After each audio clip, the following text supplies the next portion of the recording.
the big calls on all the big races. And do they come any bigger than the Prix de Triomphe this Sunday at Longchamp? Yes, we'll be giving it the welly for that here on What a Shout. You're most welcome. Filmed somewhere on the capital on a Friday morning. Dave Orton, thrilled to be back with you. Bonjour out there. Who's going over to Longchamp? Yes, happy days, 2 outstanding days there. Brits pile over, don't they? It's a real celebration and the races look absolutely superb. We'll also be going to Ascot, great card on Saturday there, and a small matter of the Sun Chariot. That looks like a rumble in the jungle, doesn't it? On Newmarket's Rolling Mile. Don't forget, if you're watching on YouTube, like and subscribe. That's how you can get involved. Put your comments below. We love to read those. Get your naps in, of course. How's the season gone so far? Lots been said about the Arc, of course, this weekend. Let's have a word with that with our panellists, who are... Robbie Wilders joins me back. Have you ever been to Longchamp? Nah, I've been to France, but not Longchamp. Of course, that's good to know. Been to Paris when I was younger, yeah. Would you like to go to the Arc? I don't really like going to the course that much. No, but this is the Arc. Yeah, I'd like to go out in Paris again, for sure, but all right, okay. don't know about going to the Arc. Now, we're going to do a 1, 2, 3, aren't we? Yeah, Like, you know, we'll do it, yeah. Well, we do it for the Grand National, yeah. you know. So, and I think this is probably certainly Europe's biggest flat race, isn't it? Yeah, I'd agree, yeah. Really looking forward to this one. You got your trifecta? 20 runners. It's probably not... We're probably lacking a real top notcher, but we could establish one after Sunday. Makes it a more interesting puzzle to solve, doesn't it? Let's go to Berkshire then. No, not Stoke. 2 days at Ascot. You might just see Pat Cooney if you're popping down. Yes, looking forward to it all. I'm about 10 minutes from the track and inclement weather forecast, as they say. I think it's scheduled to be heavy rain from 3 o'clock till about 8 o'clock on this Friday. So we're all a little bit on weather watch here. OK, well, at least you got the blue skies in the hotel room, Pat. Happy days. All right, then, what's coming up for you on this weekend's show? Only a small matter of popping over to Ballydoyle to speak to the maestro that is Aidan O'Brien. Not just about his weekend runners, Luxembourg, the current favourite, of course, for the Big E on Sunday, but just how it's gone so far in 2022 and what's coming up still for the man. Also, we'll be giving you the previews on Saturday, along with Sunday's racing and those all-important weekend winners. Well, it's a very warm What a Shout welcome once again to the Ballydoyle maestro that is Aidan O'Brien. Aidan, good afternoon. Good afternoon, Dave. How are you? Absolutely very well, but not as well as yourself because we're filming this on Friday, Aidan. A huge weekend coming up. Before we get into your 2-year-olds that are coming out to try and get you more Group 1 success, already 3 on the board for 2022, there was a small matter of the 12:20 race at Saint-Cloud, and Continuous, who didn't make the Beresford last weekend, snuck under the radar and got another one in the bag for you. Yeah, no, delighted with him, Dave. Ryan gave him a lovely ride. He won his maiden at the Kerr very easily first time, and this obviously over 7 furlongs on good ground, and this was over a mile on very soft ground, so we weren't sure really, but he's obviously by heart's cry a Japanese stallion, so we're delighted with the way he won really, but Ryan gave him a lovely ride. You look like a stout stayer. Will it be the Vatem Futurity potentially next for him? I think so. I wasn't talking to Ryan yet, but I think the lads were saying that Ryan might have said it might be far enough for him at the moment, so that could be a possible. So he must have given him a feel that he had that little bit of class, Dave. Yes. Yeah, it was a big step up, wasn't it? And he's handled it with aplomb. Well, maybe we'll see him at Doncaster in the final Group 1 domestically over here. Right, Aidan, let's get straight into Saturday, if you don't mind. Great card at Longchamp. And in the 1:33, the Royer Group 1 time for Emily Dickinson, who comes off the back of a 5th in the St Ledger. She looks like a stout stayer. You've also got Peritan in there as well, who's a big eye-catcher last time out. Another strong stayer. They're both coming back to a mile 4. Yeah, we thought Emily the race would suit her, and especially if the ground got soft. She seems to handle soft ground well, and she stays very well. Peritan, like you said, the last time was coming home very well in her race, and she looked like she will get the trip well, and obviously soft ground. I don't think she will have raced in a ground as soft as this, but she's in good form. OK, all right. And then we go, of course, to 250, another 2-year-old coming up, and a lot of talk about Denmark, Aidan.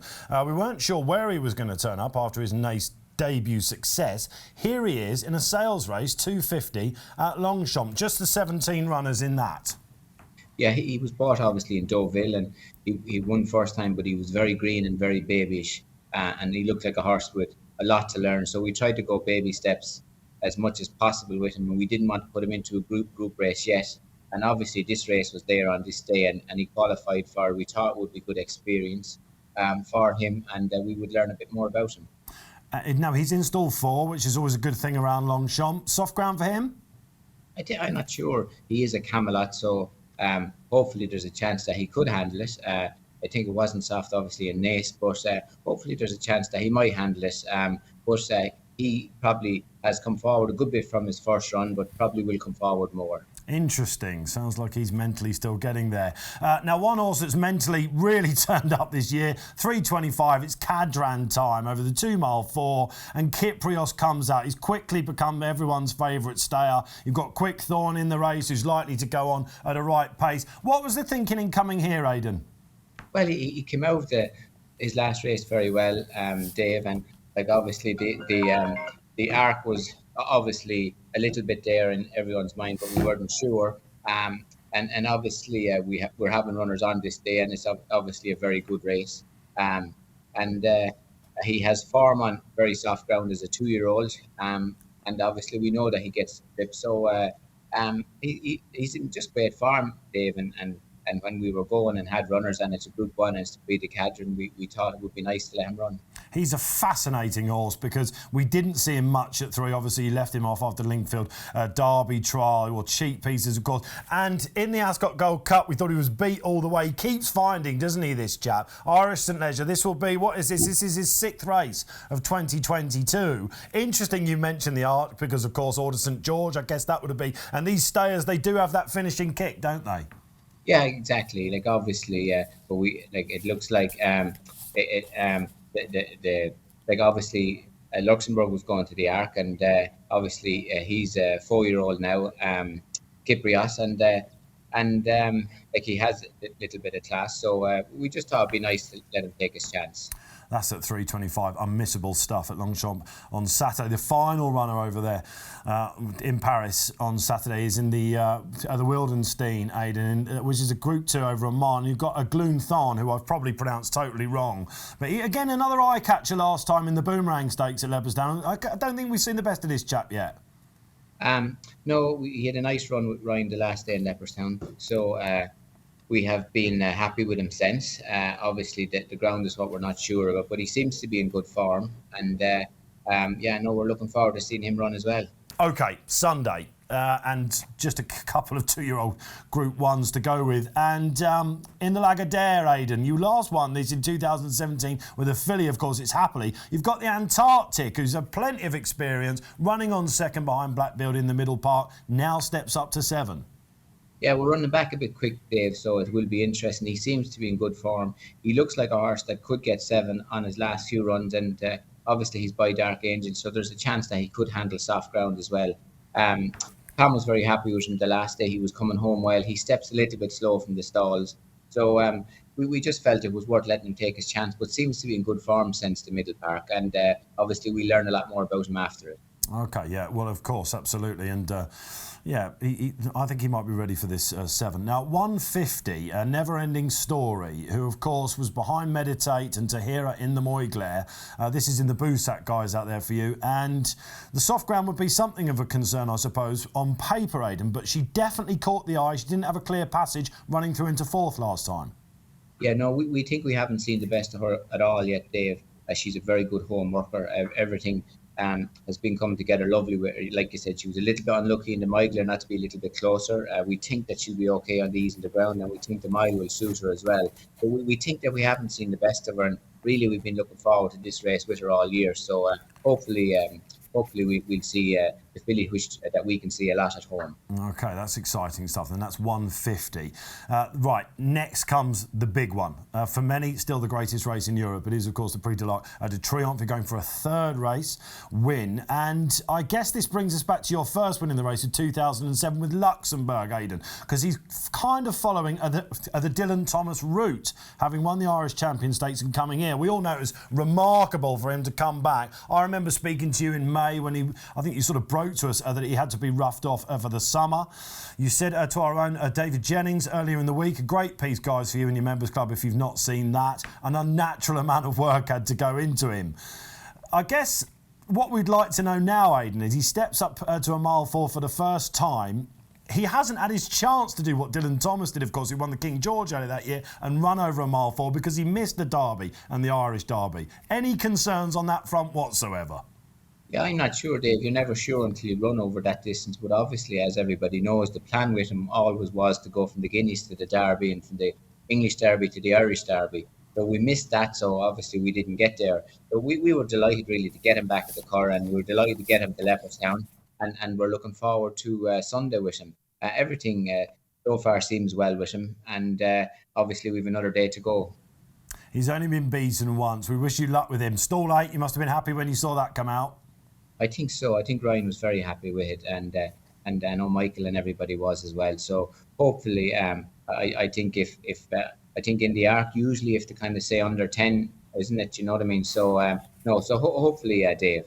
All right, we wish. Look, if there is a star colt in there, it probably is him, Aidan. We mustn't forget Broome, of course, who has another stab at the race because he was beaten in the Lagardère. He turned up though at Royal Ascot for you, didn't he? And as you know, one of my favourites. Yeah, he's a good, genuine, solid horse, and he's drawn out as well, so that'll suit him as well, because sometimes he can step slow. He's very genuine, solid, uncomplicated, stays a mile and a half well, and has form with ease in the ground. So, no, he's in great form since the last day, and we think the race the last day done him a lot of good. You never know with Broome. He really can turn up. And, of course, don't forget his Group 1 came on soft ground in France at Saint-Cloud as well. After that, as the dust settles, it's the the Opera, Aidan, at 3:50. And you've got Tuesday going in that, your Oaks winner.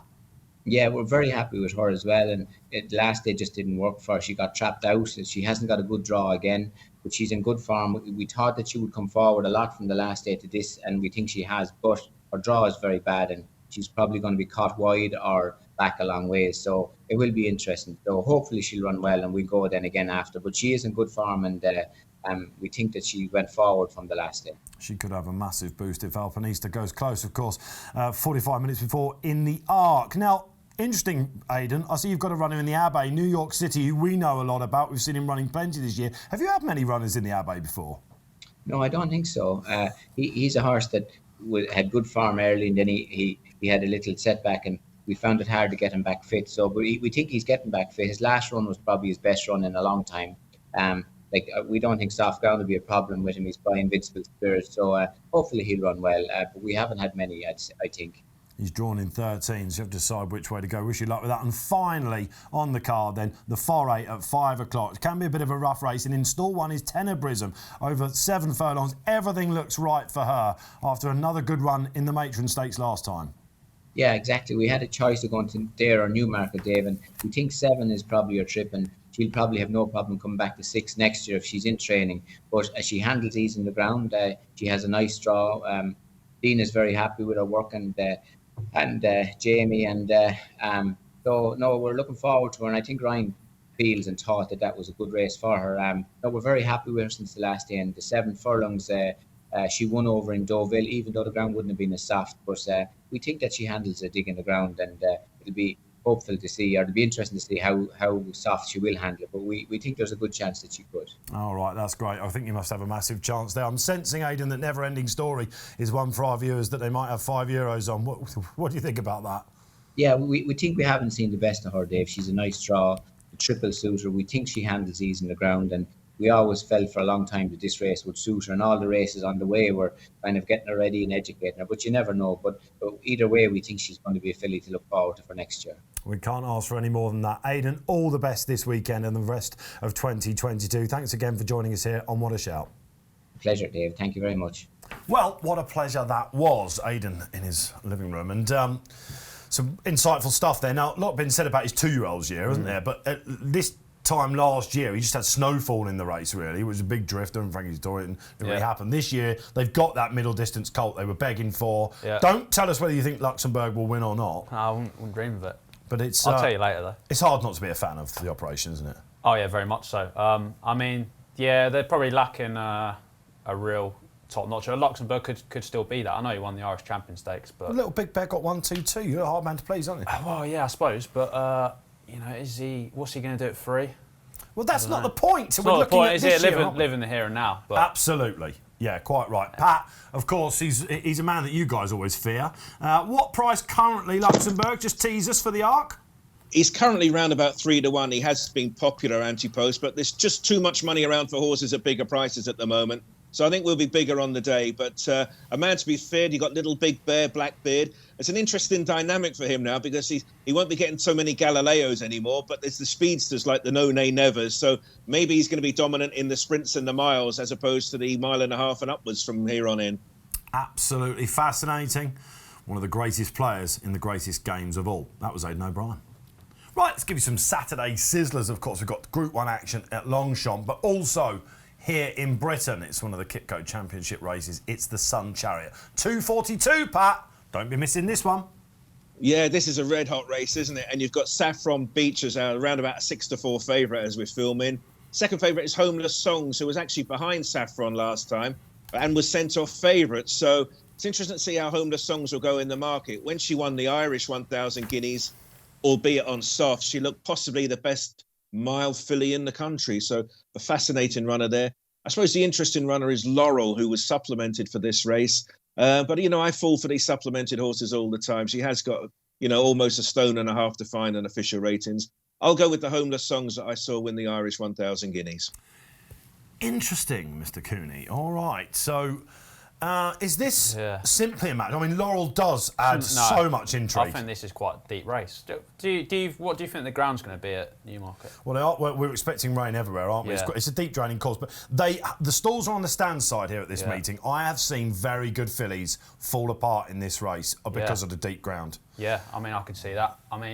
I am drawn to Prosperous Voyage a little bit. She just turns it on at Newmarket, July course or... Course form in this race is a big tick on the trends, and she obviously has got it. She's a Group 1 winner as well. I feel like if you take out that Deauville run last time, then she'd be half the price probably. Yeah, she is interesting, isn't she? I think for Rafe, who's having I want to mention mention Lights On at a massive price as well. For Sir Michael? I backed her at 33s for the matron. She went off she was backed off went off 17-2 in that, but completely missed the break.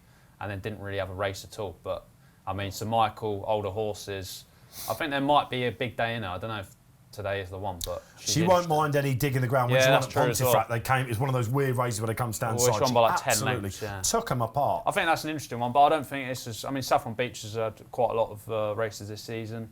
Can she keep up her form? Homeless Songs, disappointing last time.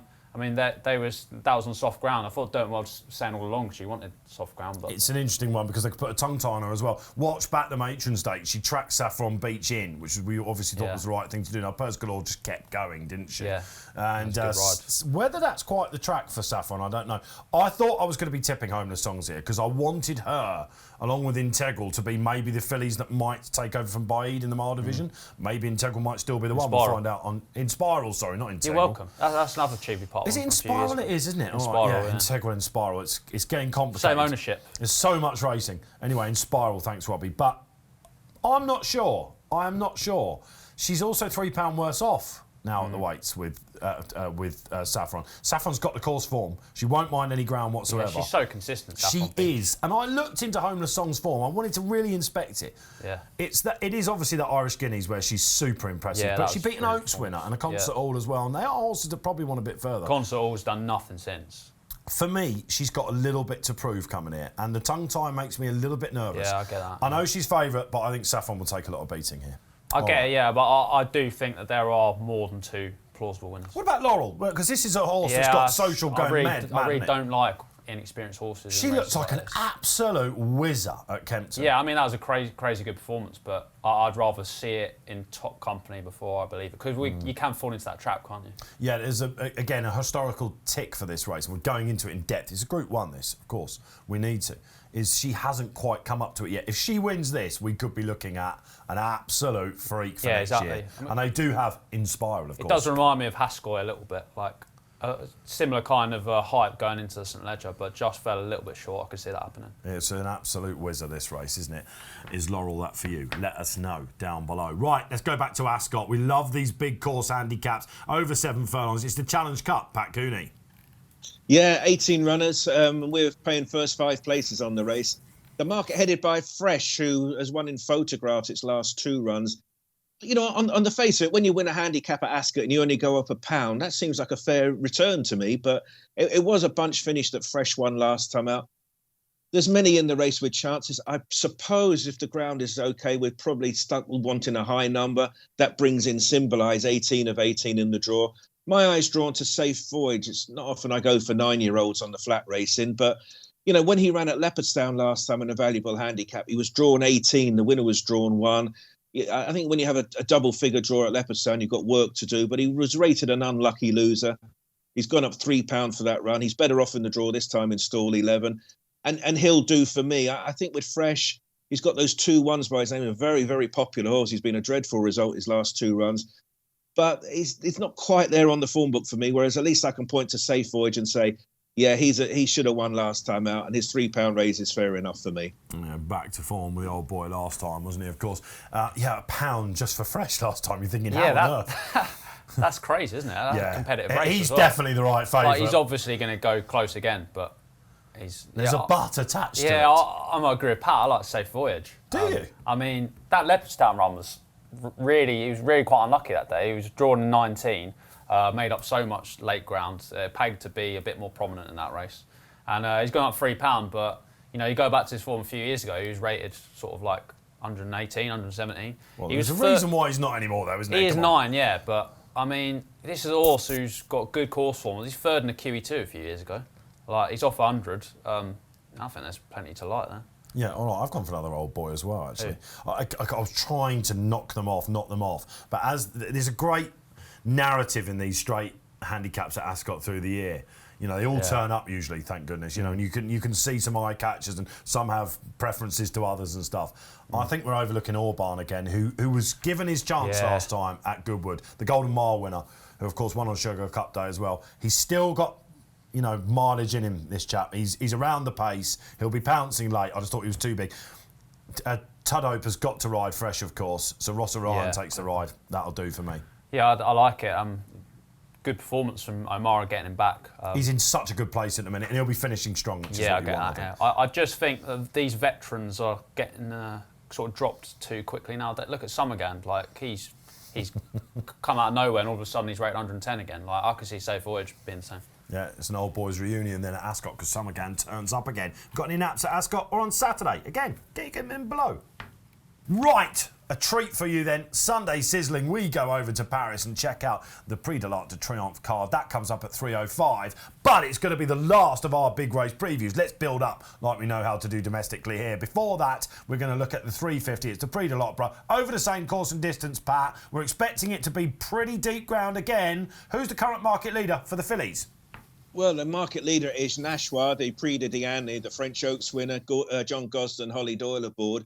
And on the face of it, you'd say, yeah, she's a worthy favourite. But things change pretty quickly here. Since we got the draw, she's out there marooned in stall 13. That's no easy task for her. And when she did win the Prix Diane, she only won by a short neck from La Parisienne. So you think, OK, well, I could fancy La Parisienne around about her 4-1. But she's out there in an even worse draw in stall 15. So beginning to get greedy on the bookmaking side of the fence and say we could just get 2 of the front 3 or 4 in the market beaten here. The one who looks the safest option to me is Above the Curve. The form is there and the draw is there. She's there in stall number 5. Joseph O'Brien, Ryan Moore aboard. I think the way the draw has panned out, I'd rather be an Above the Curve fan than anything else in this one. Well, we've heard from Aidan, of course, about Tuesday. And it's interesting that Ryan gets on the other Magnier horse, if you like, for Coolmore, Above the Curve. Yeah, we're all in agreement here. Should we just get that out of the way? Classic winner. Yeah, I love Above the Curve. I'm not really someone who has a great knowledge of like horse aesthetics, but one year I was watching the Kerr race when she beat Le Petit Coco and Insinuendo. She looked absolutely huge. Like she looked like completely dwarfed. She had a summer break, didn't she? She must have been growing, I imagine. Yeah, I mean, there's lots of opportunities for her. She was massive negative in the betting that day. I think they were all caught a bit by surprise that she actually managed to win. The form's there, soft ground form there at Chester. Didn't quite probably stay that day behind Thoughts of June. Plenty to like. I thought she ran a big race because I actually still like Thoughts of June. I really liked her that day. She went a lot wider, and it's true. Yeah. I think this is a filly that's got a lot more to offer. Yeah, maybe Breeders' Cup next year. The world's our oyster, I think. I mean, it's a massive. We're all keen on it, yeah? It's a massive thing that Moore is riding her rather than Tuesday, a classic winner. Nashua, of course, and La Parisienne. La Parisienne would have been fancied for the Arc if she'd have got in. She was the first reserve, so she comes here. Nashua, of course, mile 2, they dropped her back. She's prospered the time she tried to go over the mile 4. She got outstayed, didn't she, of course, by Emily Upjohn. And Tuesday reopposes. Tuesday drawn out in the car park again. Tricky race for Nashua. Soft ground for Nashua as well. Really well, I think, to win the Nassau spot because despite the fact she was a hot favourite, lots went wrong. It went into a sprint, and Dream Lope has shown that form to be pretty good. But yeah, I think she's one to take on as well. What about the Abbey then at 4:25, Pat? I mean, if you're there at the track, you've got to sort of get yourself in a taxi, haven't you, and go down to the Arc de Triomphe itself. You can't see it otherwise. No, and there's a false camera angle here as well. So you might look at yourself thinking, aye, I'm 3 lengths in front, and you start cheering. They change camera angles and you're 3 lengths behind. So I think it's better to keep quiet until they cross the line, really. Fascinating market, this. The Platinum Queen, yeah, I get it. You know, she's got the form. It's very solid. I was initially thinking, yeah, I'd be against her. I don't fancy 2-year-olds in this race. The draw has worked out quite well for her. She's in 7. And some of the main market rivals, well, they're way out high. You like a Case of You who won the race last year. Well, that's drawn 19. Bernoy is drawn 18. He brings a good level of form to the table, and so on and so on. So the one I've ended up, I still am against the Platinum Queen. I thought she had a very hard race at Donny last time out, and I just don't want to be with a 2-year-old in a race like this. I'd rather go the other side and have a battle-hardened horse. Number 5, Kerr de Pierre, who was just behind Bernoy last time out, got soft ground form and a decent draw in stall number 8. A hardy, battled warrior 6-year-old for me, rather than a precocious 2-year-old. Last 2-year-old to win was back in 1978. Don't worry, we had to Wikipedia that before I doubt loads have attempted, have they? No. They try and, like in the non-thought, like the Platinum Queen did, which she ran really well. What we can agree is that if you are looking at historical draws, is yes, you do want to be nearer the stand side. See some really strange results in this as well. Last winning favourite in the past 10 years? Oh, Marsha. Batage. Marsha might have been the best horse to take it in with Batage. Yeah, but apart from Marsha. The interesting thing to say here as well, Luke Morris has won 2 of these. So if you're thinking, he's never had a ride in the Arc and all that sort of thing, don't forget Luke Morris has been all over the houses with Alpine. Yeah, he knows a thing or two about Paris. He's won 2 of these. Lots of favourites in here. If you want, I guess, to go with something drawn high, Pat's saying it's tricky out there. Pat will be looking towards Pontos, who's Frankie Dettori, the Hungarian speedster. Yeah. He's in stall 17, so he will help you. I like Mick Bahi. He's just on a right roll, isn't he? Good performance last time. Very good performance he was bad last as time. good with the time before, but I think the track didn't really suit him. They considered putting him away, but with these sprinters, you've got to strike with the irons hot, haven't you? And he's in 15. If he latches on, I think he'll have a right chance for David Egan, who had that wonderful day at Newbury. So he will do for me in a race that it can be dodgems and all that sort of stuff. I hate sprints. I mean, like, you say draw 15. I mean, 13, 12 and 12 have won in recent years. So are you still going with your project? Castle Star. Oh. Yeah, absolutely. He was unlucky in the Flying 5 last time. He was just in the wrong place. He didn't really. He finished with running to give. I thought he was beaten 7 lengths into 8th out of 19. But I really need to watch that back. You should, yeah. But he's fresh. He handles soft ground. I just think he's going to be a massive price, and he could hit the frame. I can't give up. I can't desert him yet. On his 2-year-old form, he's very interesting. Yeah. I'll give you that. And Spence is on, isn't he? Yeah, he's just low mileage. Yeah, I like that this time. Yeah. All right, okay. Right, there are your hors d'oeuvres. Let's get the pièce de la résistance. 3:05 it is then, Pat Cooney. Lots been said about this. Maximum fill. They couldn't get it in Good Day. But Luxembourg heads your market. Will he be for you? Not at the prices. I think 3-1 round about that. I think he'll even be bigger then. I could see maybe 7-2 and 4-1 in places. I don't know. It's not the ideal preparation for him, is it? And it was a really Herculean performance, really, to win the Irish champion in the way that he did. He would have had a hard time of it that day. As for the trip, well, he was Derby favourite immediately after the 2,000 guineas. He looks like a 1.5 mile horse. But is he a 1.5 mile horse on soft ground? Not quite sure. No surprise if he wins. I think there's reasons to back other horses against him.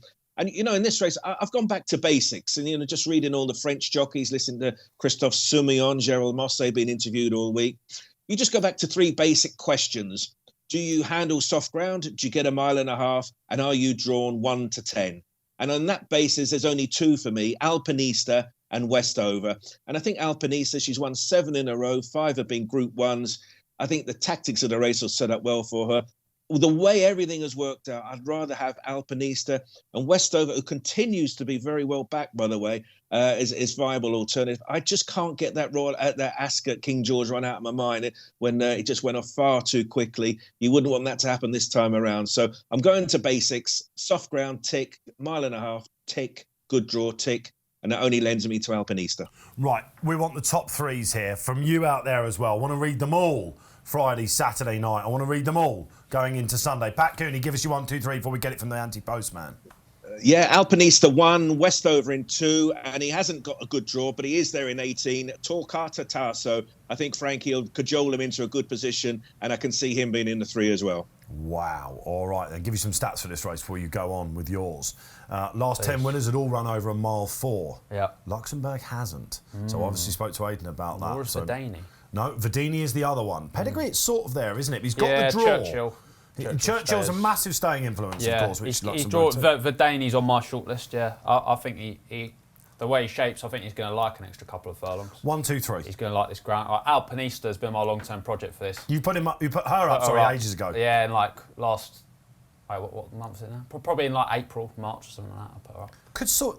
Could suit Luke Morris this sort of race, couldn't it? Yeah, I guess so. Rough race, Yeah. he's wily, he's strong jockey. Dogged. I mean, just a winning machine. The form's stacking up. Beat Torquato Tasso last year, obviously well drawn. She's going to struggle to get her beaten. I think. Well, not struggle to get her beaten because it's so hard to win, but I think she's going to be in the first 3. Verdini, as mentioned, this top-class 3-year-old form, really does handle soft ground, bolted up on it in the French Derby. And the other one is title holder for Japan. Japan are going to hit the target eventually. And this Something horse, of a forgotten horse title holder. a little bit, yeah. I mean, I swear he was favourite at one point, He like was. a couple of months ago, and he's just drifted out, and he's double-figure price. But Then Luxembourg came back, didn't he? Yeah, exactly. It's just the concern that they don't really throw up like soft ground, heavy ground in Japan, does it? We just don't know. He's out of a motivator mare, so that would give you some hope, I suppose. I'm also latching on to the fact that he's won by 7 lengths a grade 1 over 2 miles, and he's won by 5 lengths over 1 mile 7 and grade 1. Yeah. So he does stay further, and that could help. Still 10, could be better, could be worse. But I'll have him second. I'll have Alpinista, then title holder, then Verdini. So 2 ticks for Alpinista on top. Yep. Do you know what? I'm sorry. I'm completing the hat trick. I have got Alpinista on top as well. When I saw the draw come out, I was watching that on Sky, and you saw 6 come out, you thought, this is just perfect. I think Westover will go well as well.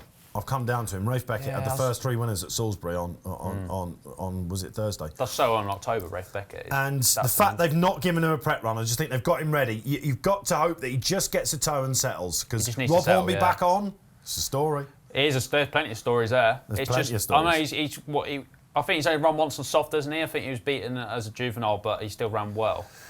Yeah, I don't think it's going to be an issue for him. And the way that he just loves Sandown, doesn't he? So I think right-handed, it's almost like a copy of the Curragh, this, to a certain extent for him. They'll have him near enough off the home turn, and they'll try and attack. One horse that went too quick in the race last year is Alan Kerr. And you're laughing because you've backed him a few times. Yeah, I keep thinking, I'm not sure he's the same horse as he was last year. Well, he's won obviously... I know why he did win a big one this year. He did. Okay, a lot of people will be screaming at the fact he beat, of course... Beat High Definition and State of Rest. But State of Rest and come Lord out, North, and Broome came out, and both won. At Royal Ascot. Can I amend my might have been statement that he is still a very good horse, but the last 2 times he has finished last and disappointed. Yes, he has, but they were in Baid, company and things like that. I think that first time blinkers on, he had to do the donkey work last year, and if you remember Hurricane Lane and Adyar, they sort of went too quick and they served it up, didn't they, for the closer that was Torquato Tasso. I just left Torquato Tasso out at Paynes, but I've got Alan Curran. I thought 80. He's now 80. Well, if you get 5 places, then I'm sure they'll ride him differently, and he's got his ground. He's been to France. He's got Adair form, a wacky one as well. There are our 1, 2, 3s. There is your Sunday sizzling preview. Okay, weekend winner time. What are the naps out there for you? All priced up with Bet365. Where are you going? I'm going to Longchamp on Saturday, the 4:35 Longchamp in the Prix Daniel Wildenstein. Triple time. Really impressed by him at Haydock last time in the Superior Mile. That was his first run after a long layoff, but I really like what he did it too. He was off a year actually to the day, but he came back, looked a really top prospect. He's obviously very lightly raced. One bit of form on soft ground last year. He won by 9.5 lengths. Loves it. Decent novice. Loves it. Just the pedigree. The damn Ream Free has produced like Third Realm, Kate Byron, a couple of other very high class ones. They all really like soft ground. I think this is about third favourite at the moment. Triple time for Kevin Ryan. They've won an AB. They're going to go and win a Will. Yeah, all right. So. Love it. He's a monster of horse, I think. So good luck with that project. All right, Pat, you're sticking at home? Yeah, I'm going to Ascot Race 1, the 151, number 1, Kings Lynn. And why? Because he's already the best in on official ratings. He's okay on soft ground if we do get the rain. He's yet to win at Ascot, but he's run some mighty races. I'm sure he'll have been aimed at this race, and he's owned by the King winning at Ascot. It's all teed up for a mighty run. Oh, and you'll be there, Pat, won't you? Absolutely. The sentimentalist punter that is Pat Cooney. Well, I'm going to try and bookend the card for you guys out there at Ascot with When the Deal Is Done. The quality is in this race. He's well handicapped, but can he back it up on this sort of ground? I don't know. Forget the run in the Portland when, of course, it was won by his stablemate Chipstead. This chap is made for Ascot. He's in 3. Not a problem there. Frederick Larson takes off the 5. He'll bounce back for Roger Till. There's your weekend treble.